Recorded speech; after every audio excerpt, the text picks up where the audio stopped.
Good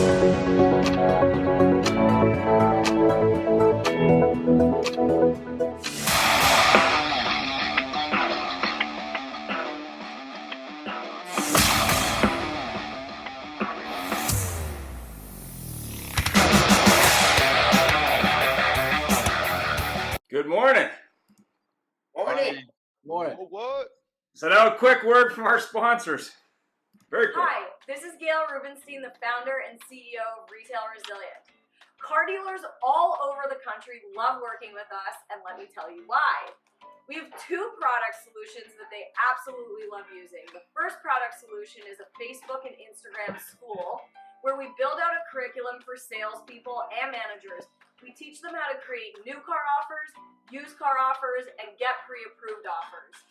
We also have a campaign management program where we generate leads for them, and then they do what they do best, they sell cars. So we train their sales staff on how to handle social media leads.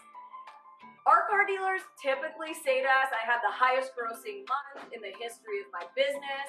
I'm up double in my volume year over year.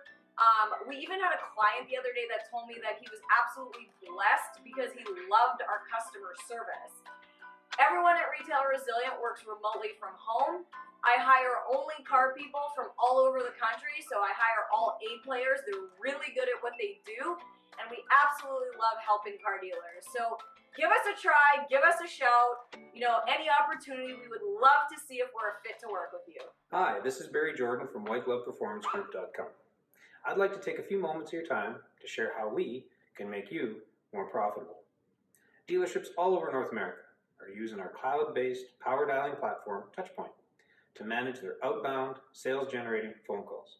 With Touchpoint, your agents can make up to 50 calls an hour. Leave a voicemail, send an email with a link to a video or to your website, all with a click of the mouse.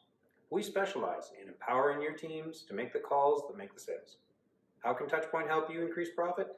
Check us out, whitegloveperformancegroup.com. That's whitegloveperformancegroup.com. The road to a sale has never been easier. Introducing the 2-day sales process workshop. Whether it's giving your new employees a head start or re-energizing your sales team, everyone can benefit from this relational approach to sales. Attendees will learn to create an outstanding buying experience by aligning the sales process with the buying process and helping customers through the phases of selection, mental ownership, and commitment. With preset performance standards and accountability criteria, we teach the critical skills and behaviors necessary for long-term success, like making unforgettable first impressions to building lasting relationships that result in repeat and referral business. Through lectures, group discussions, PowerPoint presentations, and helpful Q&A sessions, everyone walks away with the knowledge and tools they need to succeed. Included are detailed workbooks with daily routines and framed certificates of accomplishment. Those we've trained have reported closing ratios up to 53.9% and sales volumes up to 235 units per year. Are you ready to maximize your sales team's potential with our 2-day sales process workshop? Contact Automotive Business Solutions today. Thank you. So a couple books, Crushing YouTube by Joseph Hogue, full-time podcaster, and Podcast Launch. Jeff. Good morning, Auto Hub people. I had to do that. I'm sorry. Good morning, everybody. Appreciate you joining us. Good afternoon to our friend John Latka in Halifax, Nova Scotia, where it's officially 10 after 12 noon. And just start with our disclaimer. Just the views and opinions shared in this show are those of our guests, not necessarily ours. We just do this to cover our butt. Moving right along. Yep, so welcome to the show about shows. So let's get started. So joining us today, we have a bevy of very, very high-profile guests, and we appreciate everybody taking their time. Our first one we'll introduce is Fred Subprime Hero Leonards III, host of the Car Guy Coffee podcast in Louisville. Fred, having just freshly arrived off the houseboat in one seriously hedonistic weekend, please take a moment to introduce yourself. Hey, what's going on, everyone? I'm Fred, the Subprime Hero Leonards. Man, I'm Been in the automotive industry for almost 20 years. Love this business absolutely with a huge passion. I'm here to make a change. Our show is all about uplifting people, highlighting people that are out there doing amazing things in automotive industry, talking about their story, how they started and what drives them and what brings them to where they're going, and also what's coming up in the future. So we've had a lot of these people's faces that I see right now have been on my show, and a lot of these people are just, man, amazing. I'm so excited to be here right now. I'm very honored and blessed. I'm one half of the Car Guy Coffee podcast. Lou Ramirez, who would normally be right here and about this much shorter, would be hanging out with me. But he's obviously in a different engagement right now, doing some other things. But we just got back from that houseboat, had a blast. So happy to be here, man. Let's go. Let's get this thing rocking. Well, we appreciate you taking the time. Thank you very much. And we are humbled by your attendance and that fancy schmancy setup that you have there. Next, we're going to take a little trip up to the East Coast to the New York contingent. So we got Bill Camastro, who's the dealer and GM of Gold Coast Cadillac in the greater New York City area and creator and host of Level Up. Bill, thanks for joining us again. Take a moment and say hello to everybody. Hey, everybody, and especially hi, Jeff and Ian. Good to see you guys. Really pleasure to be here. I'm a car guy, true and true, businessman at heart, but car guy. And I love being on these types of roundtables and shows and so on because after 35 years of doing this, the only way I can keep from becoming a dinosaur is to hear from everybody else and some of the smart people that are on here. I think three or four of the people on this show right now actually participate in the hashtag Level Up group, and we're not trying to conquer the world. We're just trying to think at the highest possible level, and shared information is we find the best way to do it. We don't have leaders. We don't have. We're all kind of participating together to get to the highest possible level of thinking and to create the best experience for customers to want to do business with us. So thanks for having me. I really appreciate being part of this. Well, we certainly appreciate it. And of course, with this being the show about shows, we've got some great personalities. And speaking of smart people, which you mentioned earlier, sticking in the New York area, we have Rudy El Patron Tremenio joining us. Thanks, Rudy, for being here. You were doing shows before we were all locked into our places. So please take a moment to anybody who doesn't know you and introduce yourself. Hey guys, I go by the name of El Patron. What's going on? My name is Rudy, 18 years in the car business, and I'm in Brooklyn. Used car leasing, got #1 in the country right now, kicking ass with that and selling a lot of exotics. But I'm all about the experience as well, right? It's about building the brand.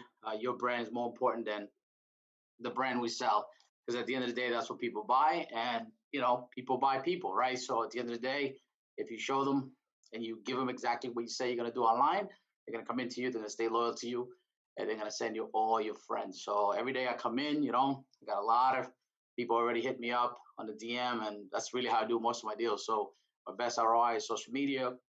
It has worked for me the last 4 years, and that's like the only way, like now we're taking it to the next level. And it's about level up, right? It's about, this show and Ian, and thanks for having me, of course. I love to grow every day. I don't know it all.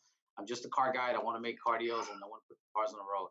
The more cars we sell, the less problems we have, right?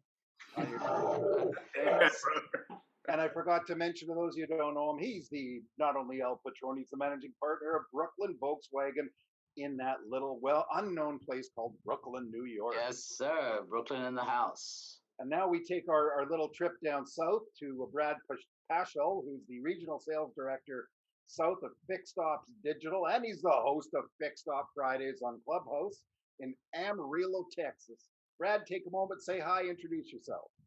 Hey guys, hope you're doing well. I'm the regional sales director for the South for Fixed Ops Digital. Also a part of the Level Up Club, and been on Fred's podcast, Car Guy Coffee, and El Patron's one of my clients. So I'm real connected to all three of these guys. Terrific. Thank you again for taking the time. And last but not least, a member of the Follically Challenge Club, probably by choice, unlike me, who is I have no choice, is Michael Cirillo, who's the CEO at Flex Dealer. And boy, I'm reading your LinkedIn thing. I don't know if I can get this in the hour show. Top-rated automotive podcast host of the Dealer Playbook. Michael, thanks for joining us. Introduce yourself, please. Hey, everybody. I'm Michael. Good to be with all of you. I've watched most of your shows or listened to them, and I think you guys are doing some phenomenal stuff. Jeff, Ian, thanks so much for inviting me. Um, so, I've been hosting podcasts now since 2012, and I've been in the automotive business for about 23 years. My show, The Dealer Playbook's all about helping automotivepreneurs. I love what El Patron was saying about personal branding. It's all about helping people think outside the box so that they can see how powerful the business within the business can be. And one of the things that we do is we just bring in guests from a variety of industries. So not just automotive, but we'll bring people in, from a variety of different verticals so that we can really just round out our vantage point and level up. Glad to be here with you all of you. Thank you. Is it true you're from Sherwood Park, Alberta? I'm from Sherwood Park. Nice. Another Canadian on a mostly American show. So thank you very much, everybody. And again, we appreciate you joining us in the show about shows. We're well into it. So Ian, take it away. Yeah, Michael, maybe we'll start with you. What's the biggest benefit to dealers of your show? That's a great question. I think the biggest thing really is we want to bring them into contact with practitioners, not just inside of the business, but like I was just saying, outside of the business as well. So the opportunity to be able to learn how to negotiate from, power players, mastermind teachers, or hear marketing advice from guys like Gary Vee or Grant Cardone or any of these kind of players. So not only are they getting information from people inside the industry, maybe it's a David Spizak or Brian Benstock, but they're also then able to hear from a variety of thought leaders and business leaders in other verticals on a miscellany of topics, not just selling, right? Because I really think you can only go so far saying the same thing about how to be a good person and sell, but we want to bring them into contact with, leadership information and human resource information and how to get the most out of your people and grow and show tender care and concern for your people and culture and just all of these other topics that I think for too long, nobody on this call for sure, but for too long in the industry, we've just kind of written off as pie in the sky that doesn't really contribute. And so that's really kind of the big thing that we focus on with the Dealer Playbook. Appreciate that. Fred, other than dancing, how does your show benefit dealers? That's it. Literally it. No. No, I love to bring what it benefits for dealers is that you get to hear stories. I think that what we like to talk about is the great parts of the business. There's a lot of dealers out there struggling and they don't know what's going on. So you get somebody like El Patron on the show and he talks about how he started where he was at, literally an immigrant from another country, comes here without even being able to speak this language and finds a way to turn into the billion-dollar car guy, right? The number one used car leasing company guy in the world. I mean, come on, that's amazing. And he's not even just cracked the surface yet. He's still going. So to be able to hear those stories, I think it uplifts them and it gets them that thing. Okay, if I just put some more drive, maybe I need to get a hold of El Patron. He can mentor me or something like that. Connecting people. And I think that's the biggest thing is we've really connected a network of people. I mean, I see a lot of people here. I've had Russell Hill on the show, amazing. Michael Cirillo, man, one of the godfathers of the podcasting, thing here. I mean, absolutely. I follow him. I love him. Matter of fact, I appreciate the song you did the other day. That was amazing. He was killing the piano. Very talented guy. I mean, Scott Wayne. I mean, come on, Sandy. I mean, there's so many people here that I absolutely love, and it's just this is what it's about. It's about uplifting this business. It's about changing this business. So if you're a dealer and you're ready to make a change, come on my show. Let's talk about it. Let's get some things going, and I promise you, it will get you to that next level. It makes you feel good, and that's what to me. We're the difference between us and other things. We're about that fun. I guess if you look at it, we're more of that seriously silly. We're serious, but we're silly, right? And but we really enjoy this business and we love this business. So we want to make sure that everybody enjoys this business and loves this business too, so that our kids want to do this business and their kids want to do this business. And our customers, ultimately, they want to come in and do business with us, not with Carvana. So that's what it's about. So come check it out. Fantastic. Next, El Patron. Rudy, what do you think? I mean, listen, it's a platform, right? That's given, and I believe that you share ideas, and there's a lot of things that can come out of it. Some people are afraid to do it because there is no support system. Doesn't tell you if you're doing good, if you're doing bad, or you look silly on. I just like to throw shit up there, man, and listen. Most of the time, it had worked for me, and there's a lot of people that do follow me. Fred is one of them that we started. We actually met finally, right, and we started connecting, and all these people, all these opportunities that come, not only on LinkedIn, but I got to, you flew into the store, right, and I'm sure a lot had to do with the show. You know what I'm saying, all the way from Canada. So I think that sometimes you don't realize the power that you have behind that mic, behind that camera. And that's the reason why I love being on these shows, because there is always somebody listening. Like, I think we have like a 15-year-old, a 14-year-old just signed in. He's a super fan, and he wants to work for me one day when he turns 18. So those are the people that you make an example for, and they want to be, they want to be and get to that level. And they see you grind every day. And I show the people what I do at 5 in the morning when I'm up, when I'm going home. You know what I'm saying? How my day was and things like that. And I think that people can relate to you that way. Customers, right? They like, it's just a guy that just want to, grind every day and make it happen. So they can relate to you in every little thing. So that's why I said personal branding is so important, because brand has a feeling. Some of you guys wear Nike only. Some of you guys wear Adidas. You know what I'm saying? And there's a reason why you only buy that brand, right? You feel attached to it and things like that. So in the car business, has to be the same way. And most people don't do it because they relied on the dealership to bring you all the traffic, and I don't rely on that. And I teach my guys pretty much to bring their own clients, build your own brand and become successful. Because if you want to stay, this is my career, right? This is not like fly by. I'm going 18, 20 years now. So guess what? I create a life that it's a lifestyle that I created, and I love it. And obviously there's more and more, there's always more. So I love doing it, and I'm always doing it. So this is kind of like my thing now. So there's no other way. There's no going back now. Fantastic. William, what do you think? Well, I first off, I have to say I have seen El Patron's show. I've seen yours. Obviously, I'm sitting here right now, and some of the others, Brad. And also, I would love to have my first name be Hero. I just wanted to make mention of that. Because Bill is kind of boring. Hero would get a lot of attention. In any case, we don't, our production values. We don't really have. We do a lot by text. We have a group Facebook site, but what I try to do in this format is not be. We don't want to promote anything, right? So we don't promote vendors. We don't promote a particular platform, third-party vendor. We don't bring vendors. Ian, Jeff, you guys have been on, so one of our credos is we don't have vendors come on, join the group for the purpose of selling their wares. Because in my opinion, there's going to be there's going to be people on there that don't necessarily either believe in that particular model, or they use a different product, and we don't want them to feel like they're getting sold. I would rather have it be by attraction than promotion. That was my only must do on this. And although I lead the group, my only goal in all of it, really truthfully, is I'm doing this for 35 years. This business, like El Patron said, I came from the other B in New York, the Bronx, and I grew up in a very poor family, 9 brothers and sisters. My dad shoveled coal for a living. I worked in a city school shoveling coal, stripping floors. When I got in the car business, what I did notice was that I had a good work ethic from shoveling coal and stripping floors. But a lot of people at that time in our business in the early 80s didn't have a good work ethic. They would just, they had a good line of shit, as they say. And, that's how they survived. And our business has become much more of a business.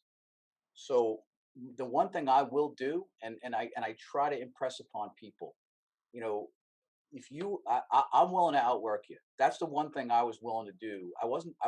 Maybe I wasn't the smartest guy when I got in the business, but I was willing to outwork you. And I found myself moving past people who were probably smarter than me, had a better education than me, but I was willing to outwork them, as I still am today. What I'm finding now after 35 years of doing this is my work is more about, taking a step back, admitting I don't know everything, because when you're younger, you think you do, until you find out you don't know what you don't know. And the older I got, the more I found out I didn't know, which enabled me to know more than I did before. And so I try to be part of as much that I can, like this, and dealer advisory boards, and in any way, shape, or form I can, not to promote myself, to get as much information as I can so that everybody that I can possibly impact, if their career gets better, if their life gets better through hashtag level up or anything else that we do, it automatically attracts people to us. If we can make their quality of life better in their own homes, with their own families, with their kids, better shoes, better cars, better jewelry, more whatever it is, there's a feeling of self-worth that makes a very strong bond between you and those people, whether they ever work for you or whether they don't. But that's the brand that that's what I want my brand to be. I want my brand to be a person that helps facilitate other people at this point in my career. It's not that I really particularly need a whole lot in my life right now. So I'm trying to push it all in the other direction and take it in all at the same time, if you will. And by having a group we have 50 members now, and they're from insurance to you guys with this show, and Brad on the fixed ops side. I mean, we just have all sorts of people. We have Sandy, we have Tom Klein, we have all these different people. We've had pro football players come on and talk about their journeys and their experiences. We've had rock and rollers. We had people not even in the car industry. Just talk about the journey of struggling, picking yourself back up, gathering more information, humbling yourself to learn, listening more than you talk, which for us in the car business is very hard to do.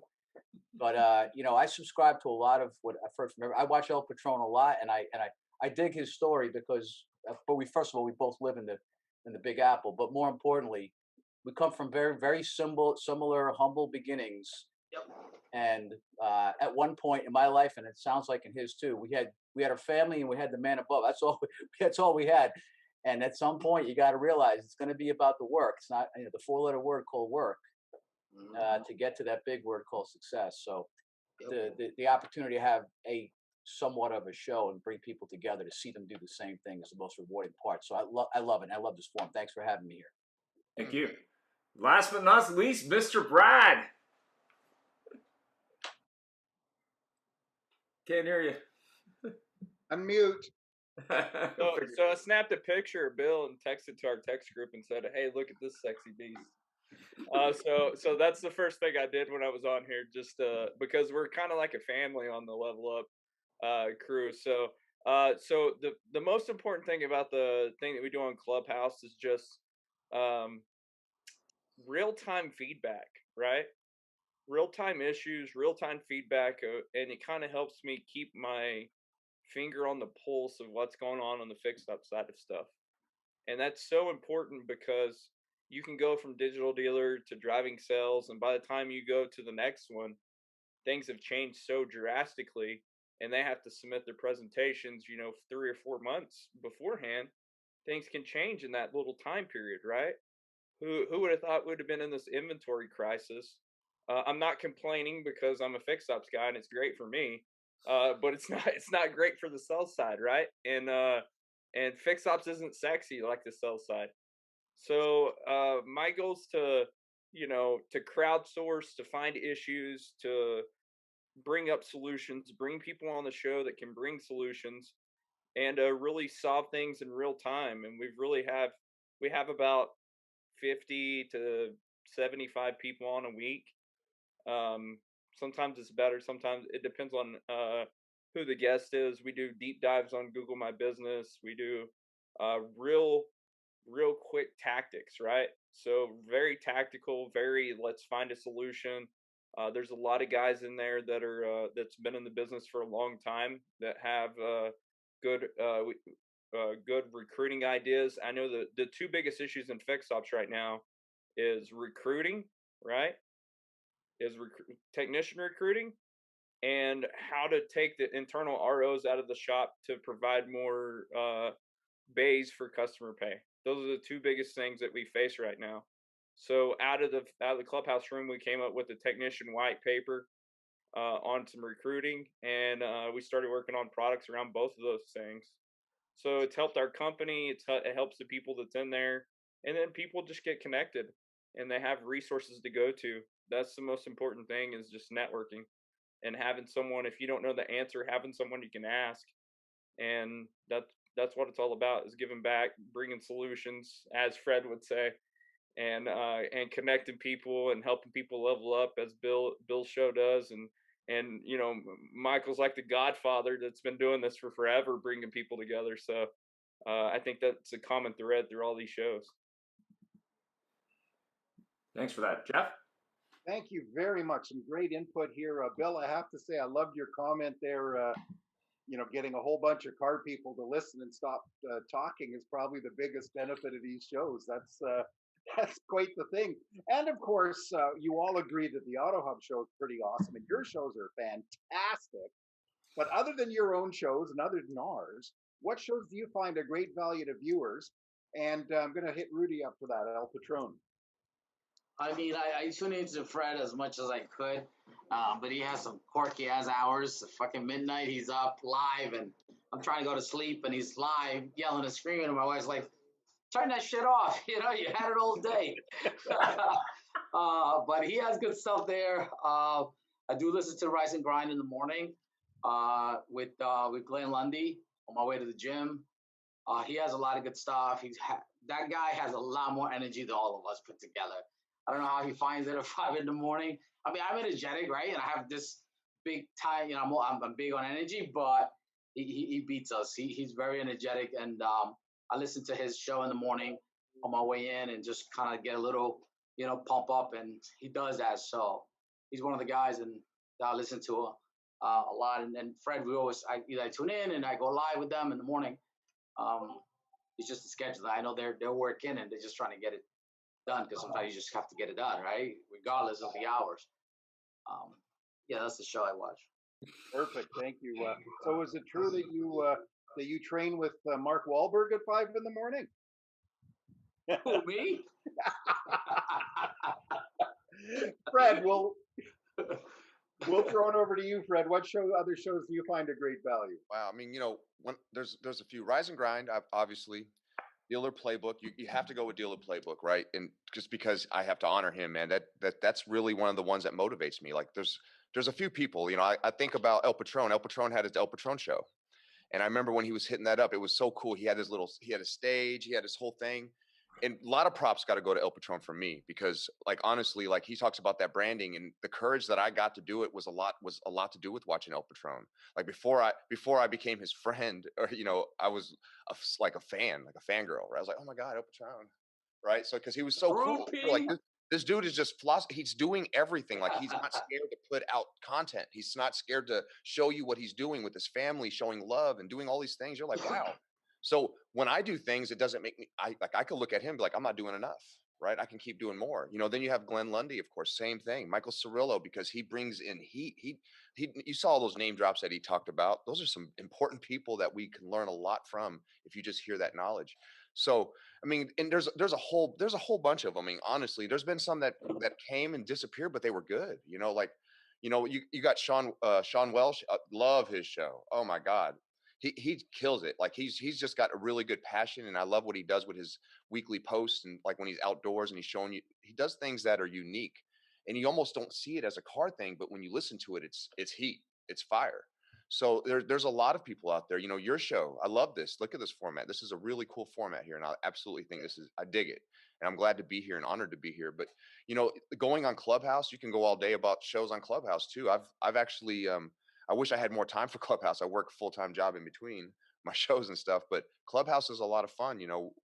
I love going on there, and just like every once in a while when I feel like I need a little pick me up, or maybe I feel like I need a little something to learn, I go on there, look for a nice room and hit it real quick, listen, and you might even be able to add in. So it's a confidence builder. It's a lot of things. So it's really hard to pinpoint one or two or even three. There's just so many amazing people out there trying to change this business right now, and I'm excited to be in this business right now. I think that we're at a good time, and I love that I could throw some heat out there and do a little spark myself. So yeah, I mean, that's basically it. Just a little bit of everything. If you're one of those people who love this business, everybody can give you value. You just got to pay attention to what they're doing, even if it's not all of it. Get a little bit of it. So you know mad respect to everybody that's in here right now. I love this, from Brad to, I mean, you all, I mean, El Patron, Michael. I could keep going and going. The post that people out, Sandy's dance, was it your dance Wednesdays? You know what I'm saying? She knows what's going on. We're gonna have to hit that up here in a second, right? So, but no, and you gotta get music. The first couple of seconds, we gotta get a little music because you're dancing, but there's no music. Everybody's always like, "What are you listening to?" I'm Yeah, like, we gotta get the music. Either you right have here, it it's on in your my heart. AirPods or something. You know what? I'm gonna do that. I'm gonna change it up. Put a I'm little gonna music at the beginning so I'm we gonna get get the rhythm. I'll You know get what the I'm saying? music going so you guys know what's up. Then you guys can feel it. Exactly. All right, I'm with you. Hey, this is what I'm talking about. I'm I'm in learning from the best. Learning agreement from the best. with that, Fred. Oh, there she is. Oh, Oh, we there's missed a comment. that. No comment from Sandy. Oh, Fred's frozen. But the big, oh no, he's not. He's just a big smiler. Michael, we'll throw it to you. You've been quiet for a long time. So what shows do you think are pretty outstanding?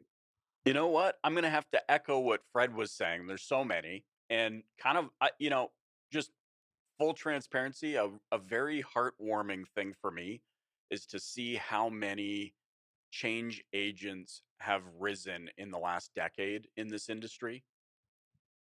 Um, when I launched this iteration of the dealer playbook back in 2014, I was like, man, it'd be awesome if more people got on this train. I didn't feel that the Shark Tank of the car business where we're like, oh no, nobody else better do a podcast or else I'm gonna have to go out there and tell them I'm the first and this.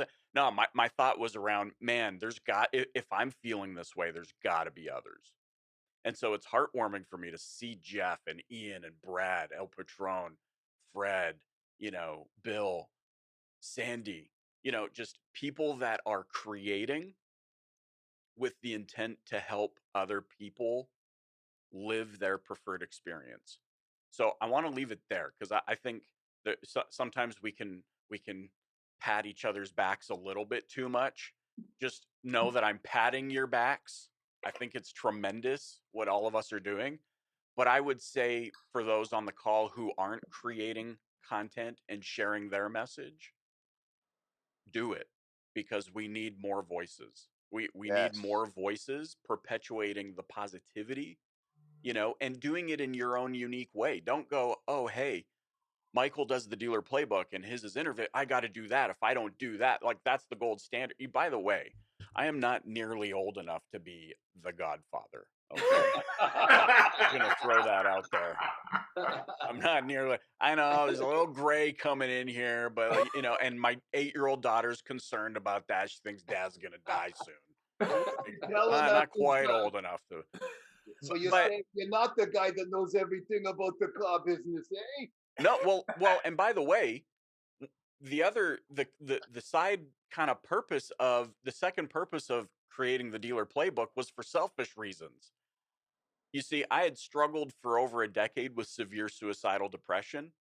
And as I was coming out of that, one of the most valuable lessons I learned from a mentor was that success breeds success. Uh-huh. So my selfish desire was to get around other successful people. Those people that listen to the show, by the way, when I say I take ferocious notes when I'm interviewing people, right? So that's kind of the selfish thing, was getting around other successful people to get inside of their brain and extract as much information as I possibly could so that I could live my preferred experience in life.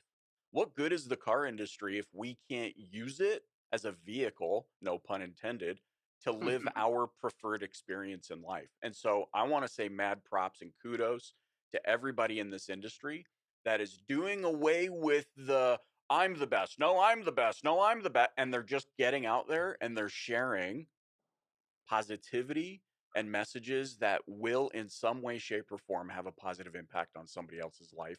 We do rise together, but we don't rise by lifting others. We rise by lifting one another. Mm. And so that's what I got to say. So I'm grabbing nuggets from El Patron and from Brad and from Fred. Other shows that have nothing to do with the car business that bring me value. Conan O'Brien Needs a Friend. Sometimes you just need some chewing gum for the brain. And by the way, on that note of creation, listen to other shows. Don't just get ideas from automotive shows. Go out and get ideas from other shows out there and say, I like the way they did that. Ooh, I like the way they did that. That's where some of my best ideas have come, just from basically stealing other people's stuff. I'm like the best plagiarizer. I take it and I change it by 10%. I put my spin on it, and then you run with it, and it becomes your own. So Hey, Michael, I want to bring something up that's hilarious that you just said. So, yeah. so Clubhouse, right? Me and another guy named Eric Hall from Classic Chevy got into this barbecue room, and so we came up with this idea that at Digital Dealer in Orlando, this lady was on Barbecue Pitmasters. We're gonna partner with Digital Dealer to have her come show how to grill on Saturdays. I love that.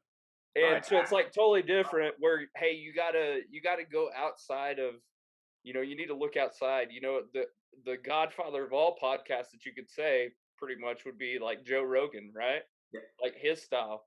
So I look at what he does and the people that he has on, and 1 week we just had consumers come into the fix stops room and answer questions about servicing cars. We had 4 different people that had nothing to do with the car business, and dealers just ask them questions for like it went on for 2 hours. They just ask questions. So I think you're spot on, man. Everybody needs a friend, and we got to quit looking at things through our own lens, right? Dude, none of us are good enough Yeah, by exactly. ourselves. We all need each other. Amen. Look at me. When I was born, the doctor went, "Whoa, hope he has a voice for radio." You do. You're good. Jeez. Hope he has good ideas. Yeah. Gentlemen, we have a question here from Bob Bell, which asks, how are your shows impacting the vendor marketing side of the industry versus the dealership and the dealer principal, GM, GSM, fixed op manager, and service directors? Bill, we'll throw that to you. You've been quiet for a while. I see you doing paperwork or taking notes. Oh, listen. I'm listening. It's good. It's great stuff. Well, we don't have like a big production. In fact, I did want to mention, you guys that have these cool studios with the boom mics, you got to send me the address for the guy who does that for you, because I'm just sitting here in a plain old office screaming at my PC. His name's Jeff Bezos. Amazon.com. Yeah, He's going to space tomorrow. Yeah, he's going to be away for 2 days, though. I can't get in touch with him. If he comes back. If he comes back. Yeah, exactly. So, what we do in our format is we have vendors.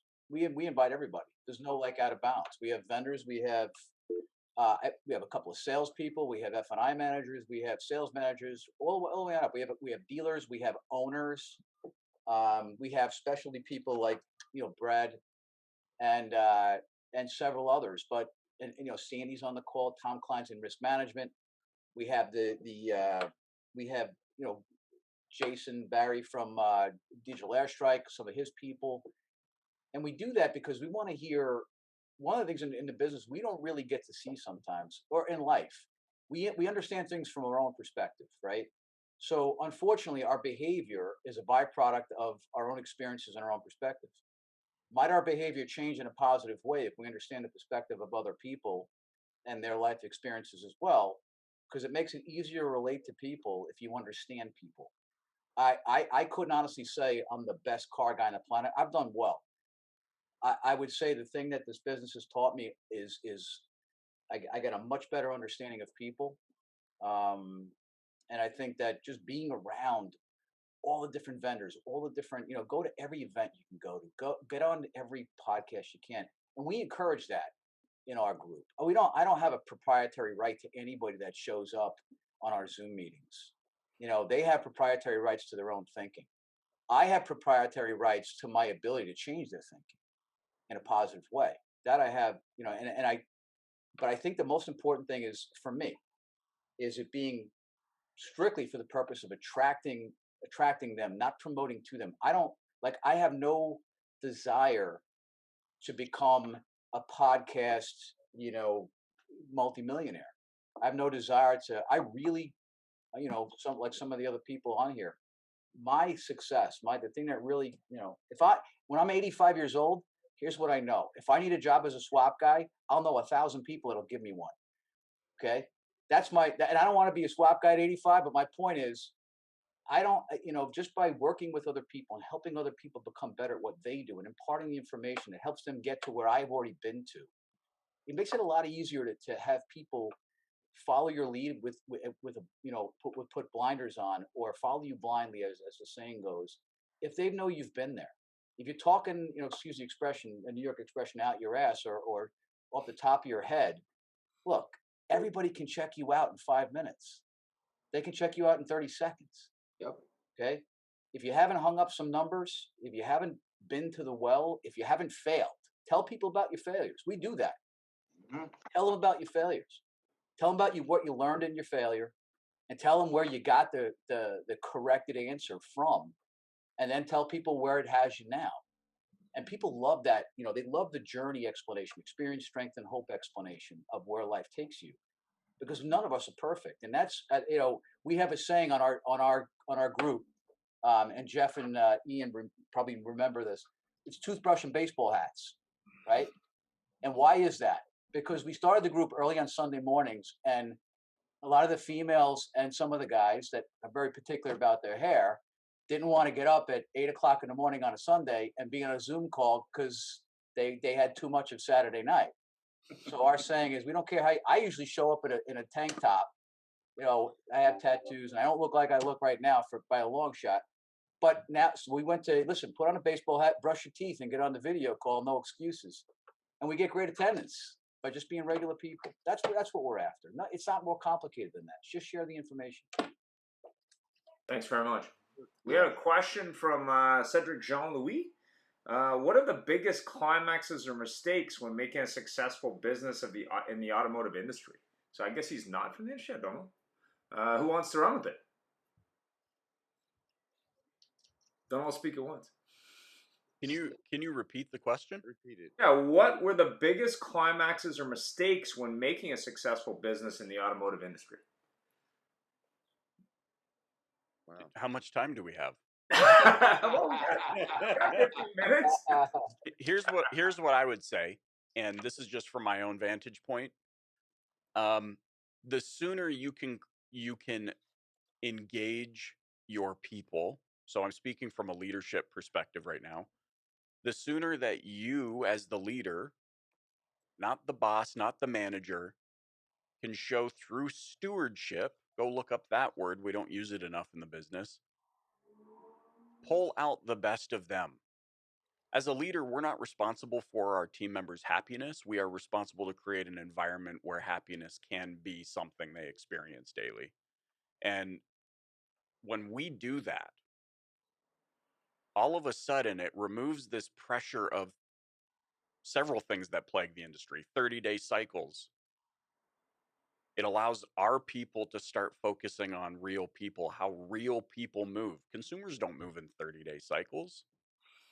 They're not, you know, when I just purchased a vehicle, I didn't say, well, it's the first of the month, by the 31st, I must have this vehicle. You know, like, we don't work that way. And so I guess ultimately the crux of where I'm going is, the sooner we can create an environment where people show care for other people as people, to be good people, to go out and do good things, the snowball effect of that is tremendous. I've seen that happen in my business. I'm seeing it happen in other people's business. And by the way, if it wasn't true, you wouldn't see guys like El Patron and Fred and Glenn Lundy and all of these people. They don't go to sales for Alex Flores. They don't go to sales first. They go to people first. Have you noticed that? So if this wasn't true, you wouldn't see somebody like Alex Flores, who goes from 200 units a month to almost 800. You wouldn't see that happen. You would see you would see this long drawn out process of years and years of minutia and trying to figure out how to jump through hoops to make. No, but it's true, so it works. So that's the first thing I would say, is the faster we can focus on people than our people, with their collective wisdom, life experience, vantage points, can create this movement, this entity that is a force for good in the community. And when you do that, you stand up and you stand out in a much more powerful way and your competitors will have no clue what's happening. Hey, I totally agree with that, Michael. I'll give you a personal testimony. So I started with Fixed Ops Digital in February, right?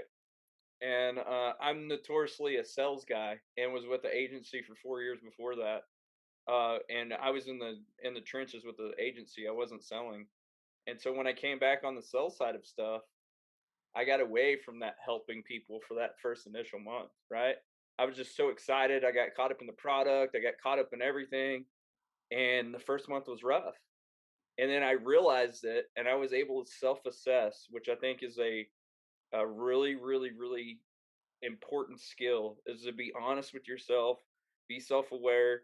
And I had a conversation with Damian Boudreaux, who was one of my mentors, and we had a conversation, and he said, just get back to helping people. And so I stopped asking, hey, do you want to do a demo? And I started asking, hey, what problem do you have that you can't solve? Because then I can run on my network to help that person solve that problem.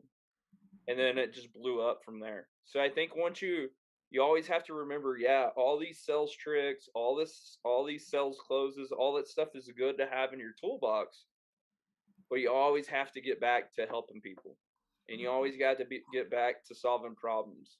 And because they require the same transparency from us on the vendor side as the customers do of the dealerships. And I think we have to remember that. Love that. Fred? Wow, I mean, it's all so true. Talking with Michael, people, being about the people.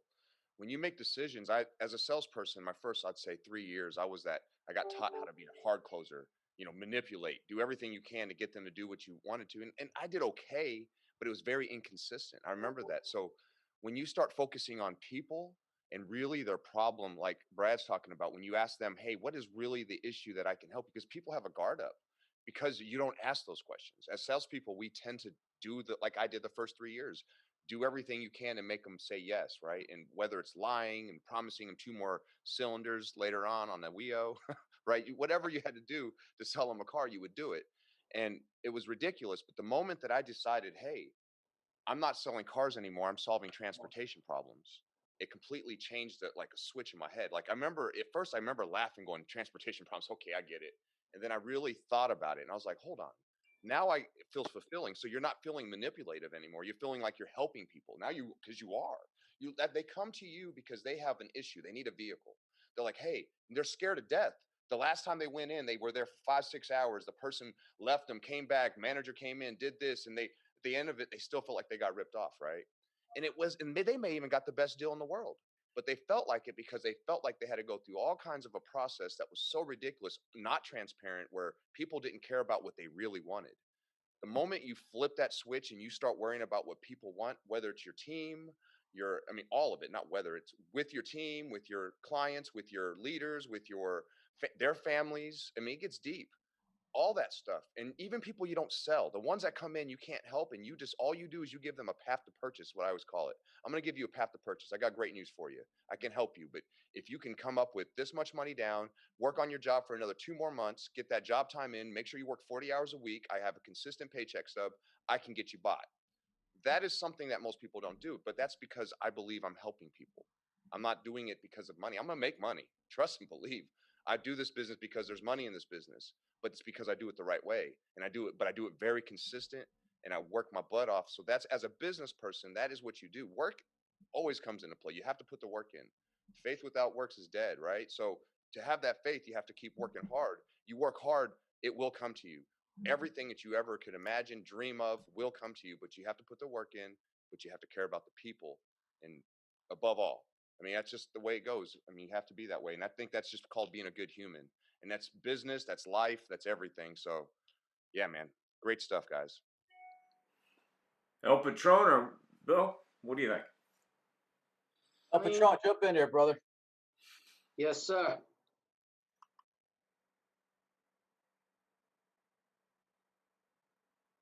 Sorry about it. Same question. Yeah, just curious. Look, it's true what Fred says, right? It's about helping people, but if you want to be happy, right? Then happy is a big word, right? So success, to some people, success could be a bunch of money. To me, success is having my family together. You know what I'm saying? On a Sunday and going to church. But people look at you and sometimes, yeah, they see the glory, but they don't see the story. They don't want to know the story, right? And unfortunately, we're judgmental creatures, and that's just how life is, and you got to be able to just to block out the naysayers, and because they put it down on themselves just because they can't do it. And how many times people say they can't do this, you can't do that, and it's like, okay, watch me do it, and I go ahead and do it 10 times better. So that positive, I'm always about positivity. People come to me with negative stuff, and now I have an open door policy, for everybody. And sometimes we talk about some deep stuff, man, that these guys are going through, and you to be there, not because I know better, not because, but they see me as their leader, and they see me that I'm going to guide them the right direction, doing the right thing by them. And sometimes, their head is not here because they have girl problems and this and that, and they come into my office, and I can tell, I'm like, okay, sit down. What's wrong? Talk to me. What is it? If you're there as a human just to listen to them, it's not just about how many cars you're going to sell today, blah, blah, blah. Like, I get it. You have to have a persona, and you have the show, and yeah, you got to be positive and stuff like that. But when it gets down to it, they see you behind the camera, and they want to know that you are relatable to them, right? Because they see you here. They want to get to that level, but discipline, and I try to teach them all those things that, look, hard work, it's gonna pay off, but you're gonna have to put in the time. Like, and so people are so stuck in their titles, they want to be GM and GSM and directors. I'm like, forget about the title, man. Just sell cars, do what you got to do. But I believe that to be a leader, you have to be able to relate to them, the stuff that you go through, and maybe just give them a different, perspective, because they might not see it the way, right? Because you can't see the you can't see the label inside the bottle, right? And sometimes they come here, and I give them a different perspective, or I tell them, listen, take the day off, go and do this or do that, and they come back, and that's how the guys stay loyal to you, because they know that you care for them, right? And my retention is pretty strong here because of that culture that I create here. It's and they lost it, right, for a year, and the difference you see, just not only in the numbers, but even the staff is almost different. And now it's like, okay, everybody's back to normal with doing the numbers. And when you create that team effort, and I posted some, I said, right, people win games, right, but teams win championships. And I always put it as a team, and I always say, look, the quarterback, right? Play your position, do what you got to do.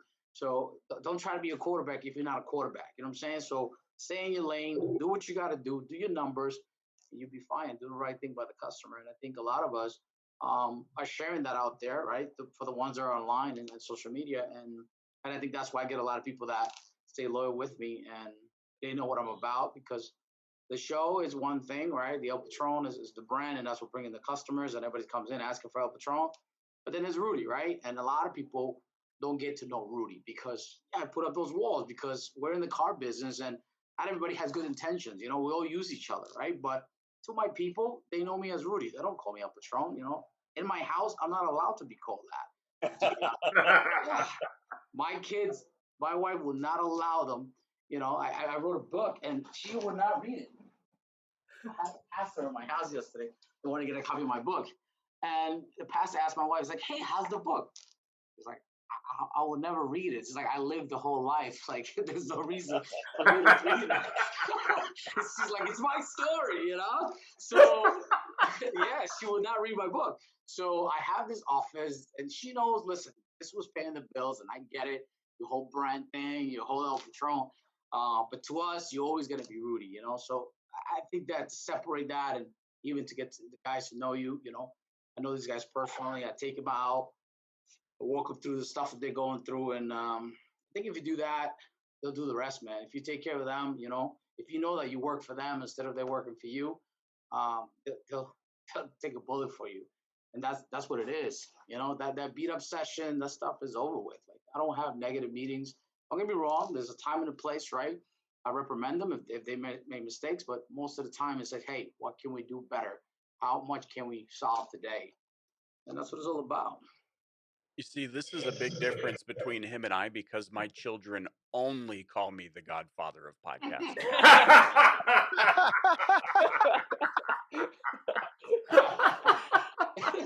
I'm kidding. Master, Lord Michael, but not the podcast. Have to. I just share had something to. when you're talking about what your kids call you. My daughter we were away in the Caribbean, and we came across this bar, and it was called like El Jefe. Yeah. And from that day on, she now calls me Jefe. Yeah, man, it's pretty cool. Yeah, it's and come on, Rudy. I mean, it'd be great if your kids called you and said, "Hey, El Patron, can I go over to Johnny's?" Yeah, nah. My wife would not allow that. No. And That's she'd the probably real just Patron. That's the real Patron. yeah, exactly. You know that. And 20 even years, if you man. said yes, she'd probably say no, they can't. She'd overrule you. Yeah, always. Bill, you have any thoughts there? Yeah, I mean, look, it's. I mean, I can all. It's very hard. I didn't invent the thought process. I mean, so many guys have put it very eloquently in their own words. But we can't. I think when you look at all, from my perspective, when you look at all of it, right? Bill Parcells once said, if even a B plan worked to perfection becomes an A plan, right? A plans suck if you don't have the right people and you can't execute. Fine.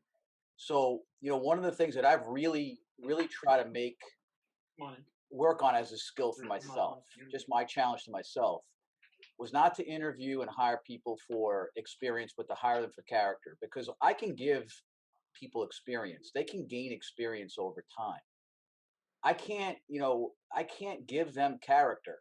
I may be able to change it a little bit, but I can make quantum changes in experience. I cannot make quantum changes in character. So my strength is I can give them experience. So if I have someone with character that wants it badly enough to learn how to do it the right way, or learn how to do things in a detailed manner, or speak the Queen's English. I didn't come into the world with this accent. I come from the Bronx. We all talk like F and Rocky where I come. I got to work hard to get through that because I want to appeal to the highest level of people.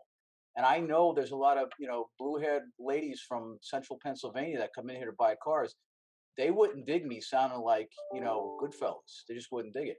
So I try to speak the most crisp, clear form of English that I can. I teach that to my people, as odd as that might sound. And it's become me. I didn't come into the world with a suit with my name embroidered in it. I had to learn how to be that guy because none of it mattered. What we think of ourselves, it really doesn't matter. It's what the customers think about us that really matters at the end of the day, what our employees think about us. And if we can get them to portray that same, desire to be what the customers want to see, not give them everything they want, but be what they want to see when they walk in, it just enhances our chances of being successful. My greatest success is going back to the guy's original question, Cedric, I think, quite honestly, my greatest successes have come from something that somebody else said, is establishing those relationships. When I first got into business, I wanted everything now. I wanted the $5,000 deal. I wanted the big commission. I wanted to get the rings. I wanted to get the Rolex. I wanted blah, blah, blah, blah. I want it all right now, right? And because of that, I missed the big picture, and I wasn't growing anywhere. So I had to fail a couple of times so that I would take a step back and say, okay, what did I miss? What did I not do? Who am I not listening to?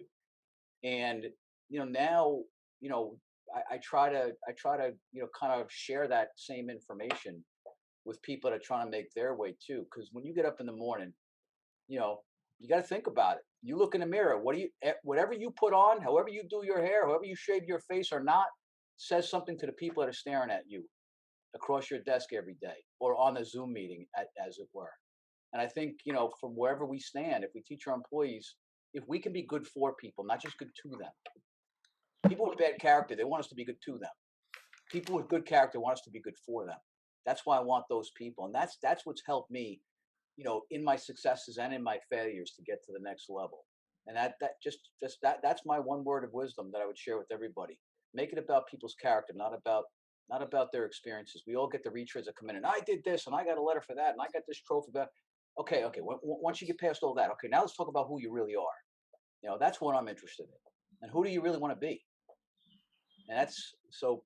I guess that would be my version of my answer. But great topic. And can I say that I absolutely am glad I showed up today because I haven't met you before, and man, you've been dropping some. I've been writing a lot of notes about what you wrote down, man, what you've been saying. So wow, thank you for being here, man. You're amazing. I'm definitely gonna have to connect with you. Thank you for Appreciate dropping it. that. You as well. And we're out of time. Any final thoughts? Great thoughts. Jeff.